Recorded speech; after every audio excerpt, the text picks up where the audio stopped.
and in danger of his life, Confucius expressed his equanimity as follows: "Heaven gave me virtue. How can Huan Tui harm me?" This implies that we receive our virtue from heaven. For the most part, Confucius appears to have taught that we receive from heaven our individual capacity for virtue.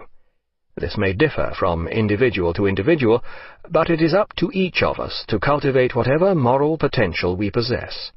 This should be our major moral concern, and it was the failure to do so that caused Confucius concern. Failure to cultivate virtue, failure to ponder upon what I have learned, inability to stand up for what I know is right, inability to reform my defects, these are the things that worry me. Te could also play an exemplary social role. Public order could be maintained either by punishment or by example. Lead the people by edicts, restrain them by punishment, and they will keep out of trouble but develop no sense of shame. Lead them by virtue, restrain them with ritual, and they will develop a sense of shame, and reform themselves by joining together. This looks like optimism of the highest order. And in the context of 6th century BC China, during the troubled period of the Zhou dynasty, when the country was ruled by squabbling petty dictators and warlords, such humane advice appears to be sublime lunacy. There was nothing whatsoever to be gained from such a course of action. Ruling made easy, a contented population. What next? What was significant about his attitude was its sheer originality. Te was nothing less than an evolutionary step forward. Compassion, nobility, example. These were indeed novelties in a world of primitive savagery. They appeared impossible. Their survival would need nothing short of a miracle. But the miracle eventually happened, both in China, with Confucianism, and in the West, with Christianity. Without this humanitarian element emerging from the savagery of internecine struggle, there would have been no humane civilization.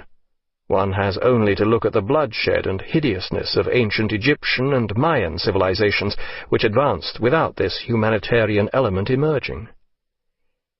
It is difficult to account for this impossible evolutionary step in human society, which first became generally articulated by Confucius.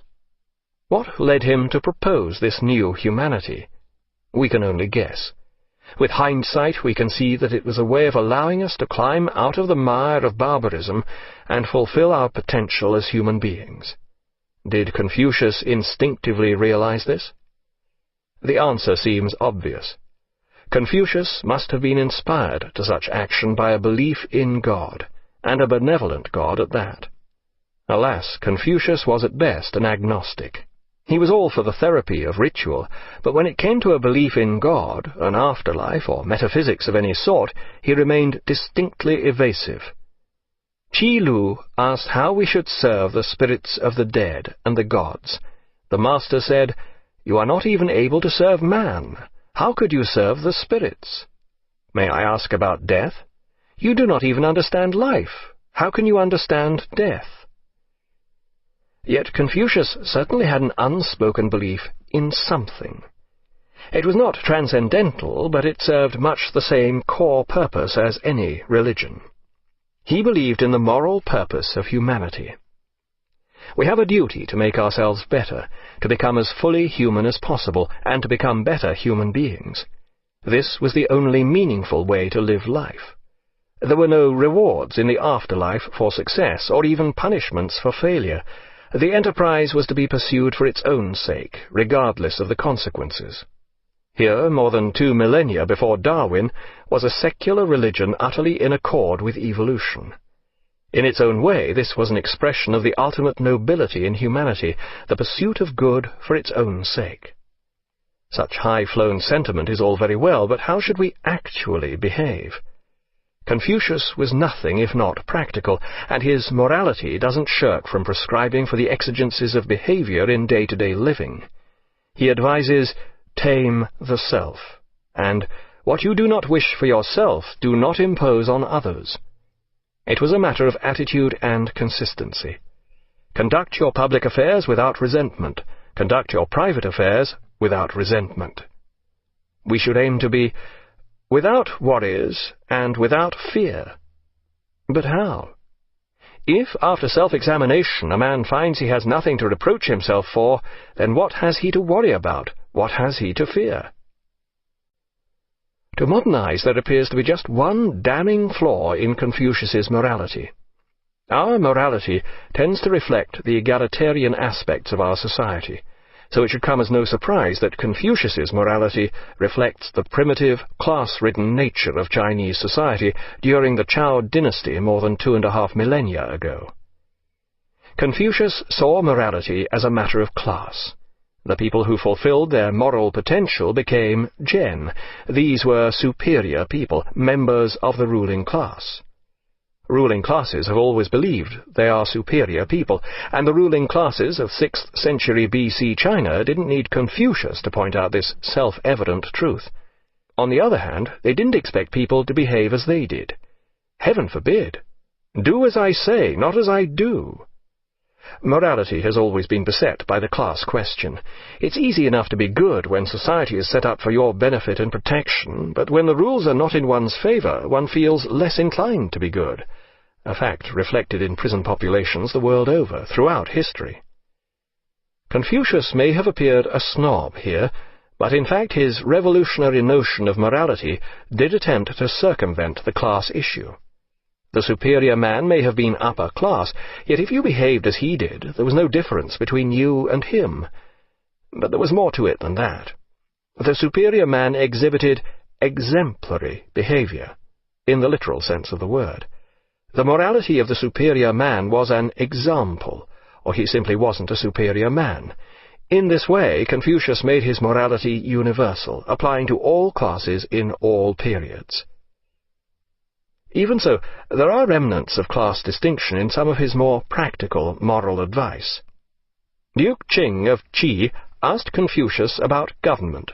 Confucius replied, "Let the ruler be a ruler, the subject a subject, the father a father, the son a son." The Duke said, "Excellent! Indeed, if the ruler is not a ruler, the subject not a subject, the father not a father, the son not a son, I could rely on nothing any more. I wouldn't even know where my next meal was coming from." Some have detected an element of irony in Confucius's sayings, noting the Duke's overriding concern with his stomach, but this seems unlikely. Confucius's morality may have been revolutionary, but politically he remained a dyed-in-the-wool conservative. This is hardly surprising, considering the political anarchy and misery he saw around him. In such times, it's not just the old fogies who feel the need for strong government, just like the good old days. To Confucius, the distant early years of the Zhou dynasty appeared like a golden era. These had been times of firm government, cultural achievement, and stability, with the emperor ruling over his feudal lords. By Confucius's time, this feudal system was beginning to break up, the feudal lords turning into feuding warlords. In his eyes, the alternative to a stratified society was anarchy. Yet for Confucius, the fundamental element of a moral society was not class, it was love. Here it's worth comparing Confucianism and Christianity. Both subscribed to the fundamental credo of love one another.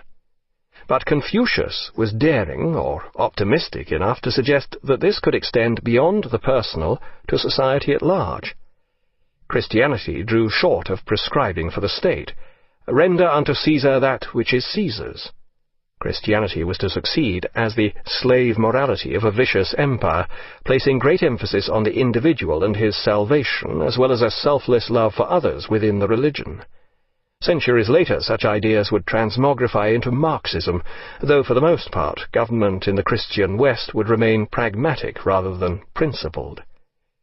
Confucianism, in adopting traditional Chinese virtues and pledging itself to a public morality, became synonymous with a Chinese way of life. Through the ages, its exemplary morality and love for one's neighbour would only very gradually evolve, much like China itself. And despite all fervent denials, elements of Confucianism would still be recognizable in Maoist Marxism. Yet even as Marxism ebbs, the link between the Chinese self-image and government remains as strong as ever. As China begins to absorb Western ideas, the understanding of such cultural similarities and differences will become increasingly important. Confucius deals specifically with his political philosophy in the 13th book of his sayings. Concern, and it was the failure to do so that caused Confucius concern. Failure to cultivate virtue, failure to ponder upon what I have learned, inability to stand up for what I know is right, inability to reform my defects, these are keep out of trouble but develop no sense of shame. Lead them by virtue, restrain them with ritual, and they will develop a sense of shame, and reform themselves by joining together. This looks like optimism of the highest order. Confucius appears to have taught that we receive from heaven our individual capacity for virtue. This may differ from individual to individual, but it is up to each of us to cultivate whatever moral potential we possess. This should be our major moral things that worry me. Te could also play an exemplary social role. Public order could be maintained either by punishment or by example. Lead the people by edicts, restrain them by punishment, and they will. And in danger of his life, Confucius expressed his equanimity as follows: "Heaven gave me virtue. How can Huan Tui harm me?" This implies that we receive our virtue from heaven. For the most part,